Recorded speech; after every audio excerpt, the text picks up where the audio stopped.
Ako guys, ang mapapayo ko lang, kung naglalaro na kayo sa eskwela, naglalaro na kayo sa mga ligang malaki, mangarap kayo ng mas mataas. Pinakasikreto sa basketball guys, practice. Practice, ensayo, practice, ensayo.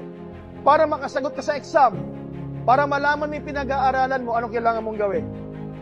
Mag-review, mag-aral. Ganon din ang basketball. Pag nahihirapan ka sa basketball, ano kailangan mong gawin? Practice. Mag-ensayo. Kayo lang may alam ng trabaho nyo eh. Gusto ko mag-basketball player. Gusto ko ma-enroll sa Systems Plus. Gusto ko ma-enroll sa AUF. Gusto ko makapasok ng private school. Gusto ko mag-scholar. Gusto ko mag-MPBL. Gusto ko mag-PBA.